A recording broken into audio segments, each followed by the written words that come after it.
ओम नमो भगवते वासुदेवाय नमः। वास्तु ज्ञान गंगा चैनल पर आप सभी का स्वागत है। आज मैं आपको चैत्र कृष्ण एकादशी पाप मोचनी एकादशी की कथा सुनाने जा रहा हूँ। इस कथा के श्रवण करने से सभी प्रकार की मनोकामनाएं पूरी हो जाती हैं। भगवान प्रसन्न होकर के आशीर्वाद देते हैं, धन बढ़ता है, सुख और समृद्धि बनी रहती है और जीवन में आ रहे सारे कष्ट दूर हो जाते हैं। इस दिन व्रत रखने से भगवान विष्णु का आशीर्वाद प्राप्त होता है और माता लक्ष्मी घर में प्रवेश करती हैं। इस दिन कुछ बातों का विशेष रूप से ध्यान रखना चाहिए। सुबह जल्दी स्नान करने के बाद में सूर्य देव को अर्घ्य दें। उसके बाद में भगवान कृष्ण का पूजन करें। भगवान कृष्ण की पूजा करने के बाद भगवान के सामने संकल्प जरूर करें। इस दिन घर में चावल नहीं बनने चाहिए। चावल खाना यानी कई प्रकार की मुसीबतों का आना पापी लगता है और भगवान भी क्रोधित होते हैं। किसी से लड़ाई झगड़ा ना करें, किसी से अपशब्द ना बोलें और साथ ही तामसिक भोजन मीट मांस दारू आदि का प्रयोग नहीं होना चाहिए। यदि पूरे नियम के साथ में आप व्रत करते हैं तो भगवान प्रसन्न होकर के आशीर्वाद देते हैं और जीवन में आ रहे सारे कष्ट दूर हो जाते हैं। हर प्रकार की मनोकामना पूरी हो जाती है। धर्मराज युधिष्ठिर बोले कि हे भगवान, आपने फाल्गुन मास के शुक्ल पक्ष की एकादशी का महत्व सुनाया। अब कृपा करके चैत्र मास के कृष्ण पक्ष की एकादशी के बारे में बताइए। उसका क्या नाम है, कौन से देवता की पूजा की जाती है और उसकी विधि क्या है। भगवान कृष्ण कहने लगे, हे राजन, यही प्रश्न एक समय राजा मानधाता ने लोमस ऋषि से पूछा था और जो कुछ उन्होंने उत्तर दिया था वही मैं तुमसे कहता हूँ। हे राजन, यह एकादशी सभी प्रकार के पापों का नाश करने वाली है। जो भी सच्चे मन से एकादशी का व्रत श्रवण करते हैं उनकी हर मनोकामना पूरी हो जाती है। लोमस ऋषि कहने लगे, हे राजन, इस एकादशी का नाम पाप मोचनी है।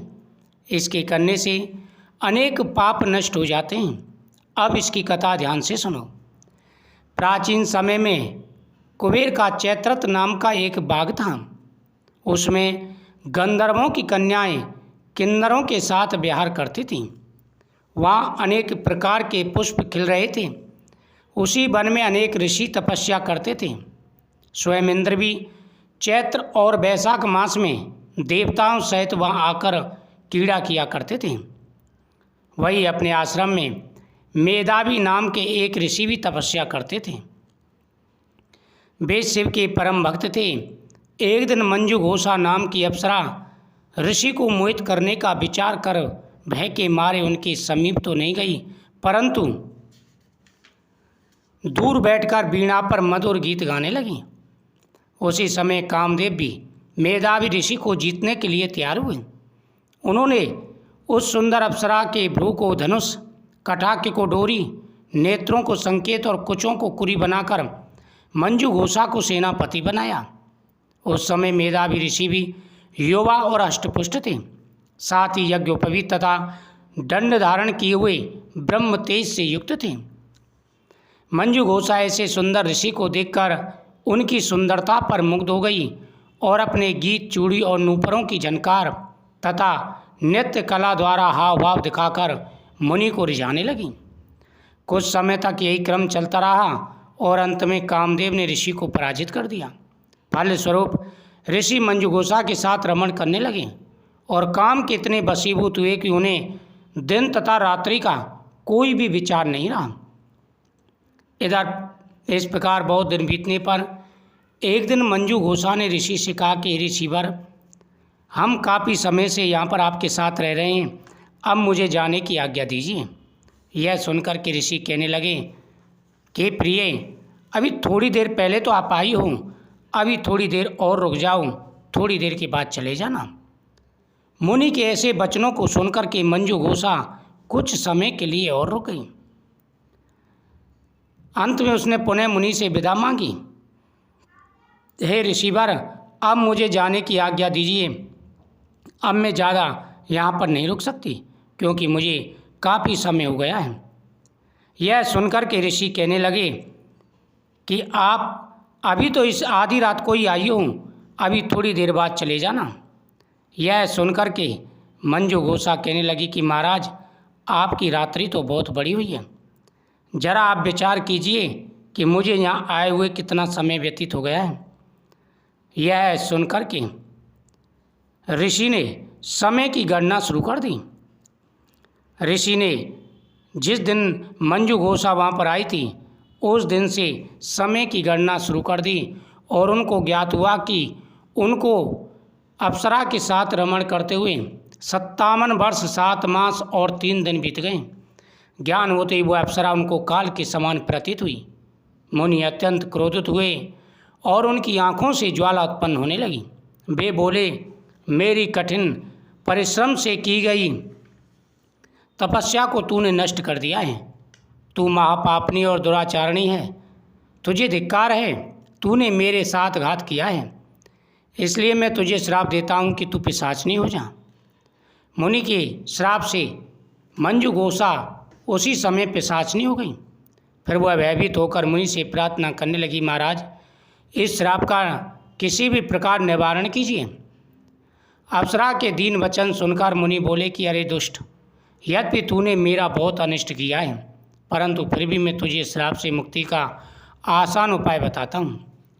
चैत्र मास के कृष्ण पक्ष की एकादशी का नाम पाप मोचनी है और वह सब प्रकार के पापों का नाश करने वाली है। उसका व्रत करने से पिशाच योनि से तेरी मुक्ति होगी। ऐसा कहकर मेधावी ऋषि अपने पिता चवन ऋषि के आश्रम में चले गए। मेधावी को देखकर चवन ऋषि कहने लगे, अरे पुत्र, तूने ऐसा क्या अनर्थ कर दिया जिससे तेरा सारा तेज नष्ट हो गया, तेरा पुण्य क्षीण हो गया। तब मेधावी बोले, हे पिताजी, मैंने एक अप्सरा के साथ रमण करके घोर पाप किया है। अब आप इस पाप से छूटने का उपाय बताइए।